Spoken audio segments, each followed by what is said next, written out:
At 3.9 ounces, the Kershaw Nerve, aka the Blitz, is a knife that you can carry every day in your pocket. But is it a knife that you want to carry every day in your pocket? That all depends on who you are. I'm the late Boy Scout, and this is my review of the Kershaw Nerve, aka the Blitz. Why am I saying aka the Blitz? Well, it turns out this was originally named the Blitz, and Kershaw realized that there's some other knife named the Blitz. I don't know if it was one of their knives or somebody else's knife, but they kind of, I guess, realized at the last minute that they needed to rename this thing. Ended up going with the Nerve. So, as of today, you can still buy this. You can buy this knife under the name Blitz or Nerve, depending on who you get it from. It doesn't really matter. Just look for model number 3420 or 3420ST if you want to get the serrated version. I've already told the story of how I happen to have both the serrated and the non-serrated version of this knife.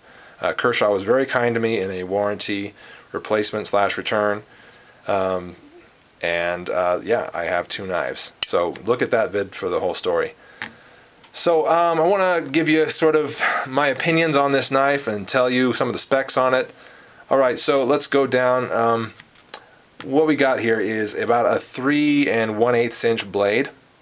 Okay, razor sharp out of the box, by the way. Hair shaving razor sharp. The handle here is about 4 1/4 inches. It's about 4 1/4 inches when it's closed, okay? And a little over 4 1/4. But let's just call it 4 1/4. With a really cool looking handle, if you ask me. This is a G10 handle. The scales here are G10. Stainless steel liners, of course, and nice liner lock. Quick, easy deployment with something called a thumb plate. Different from the thumb stud that you see on a lot of knives. Apparently this has been used for some time, but this is actually the first knife I'd ever seen it on. And I was kind of curious when I got this knife. I'm like, I wonder how that thumb plate's going to work. It looks a little cumbersome, a little unusual. I'm kind of used to, thumb studs. Here I have the buck bantam, and the thumb stud I became accustomed to and got used to and know how to use it. And I was kind of worried about the thumb plate. Don't be worried about the thumb plate. Not at all. It works just as easily. Feels just like a thumb stud, to tell you the truth. And yeah, I don't know that there's any advantage or disadvantage to having it. It's just different. Different's fine in this case. So yeah, quality blade. Lock up tight. I don't feel any wiggle front to back, side to side on either of the specimens that Kershaw gave me. They feel great. Steel type is 8CR13 MOV, which is a popular steel type for Kershaw this year. You've seen that also on the Kershaw Chill, which I've also reviewed. 8CR13 MOV there. Decent steel. From what I understand, it's equivalent to AUS 8, which is a decent steel as I understand. So I'm happy with it so far.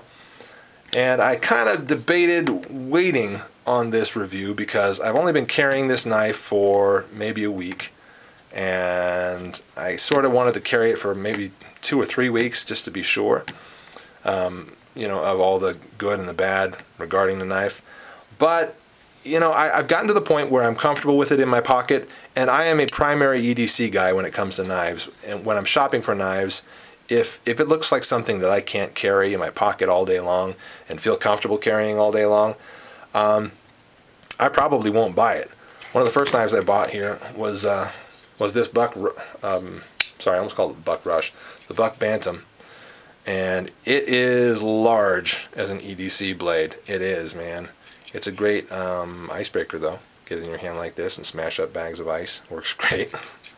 But it's large. However, it's not that heavy. It's not, because the handle is not lined with stainless steel at all. So it's a little blade heavy as you're holding it, but you get used to it and it feels fine. Not the case here. You've got stainless steel through and through.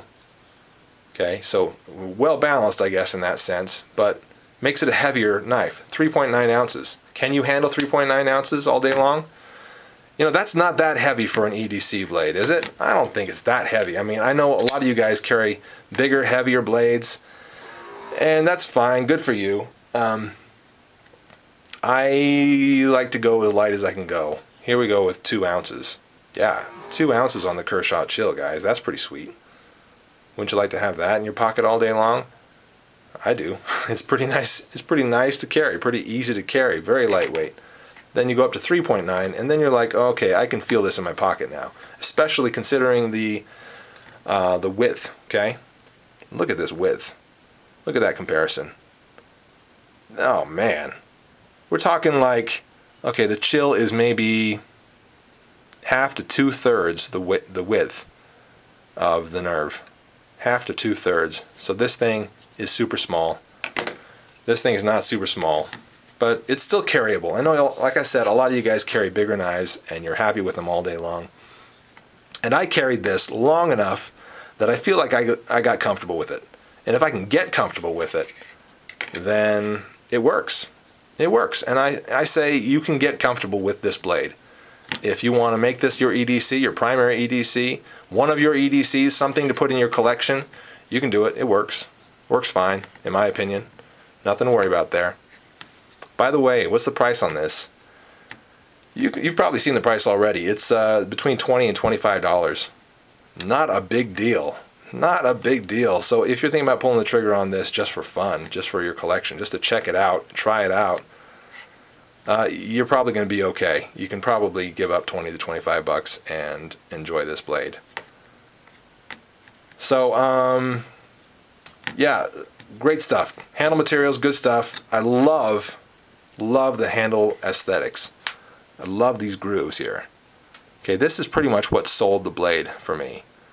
In the story that I told about Kershaw and the customer service, the warranty replacement, and how I got this knife, and actually ended up with 2 of them because of it. But I did some shopping online trying to decide what knife to get as an equivalent to the knife that I was replacing. And you know, I'm kind of an aesthetics guy. Let's face it. I like a knife that's very useful and is good quality, but if I'm not attracted to it, I mean, if I don't dig the way it looks, I'm not going to buy it. I'm just not going to buy it. I'm sorry, dude.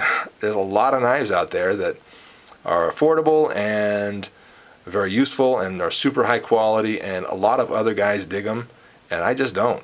I just don't. I might, they might grow on me at some point. I'm not going to say what knives those are.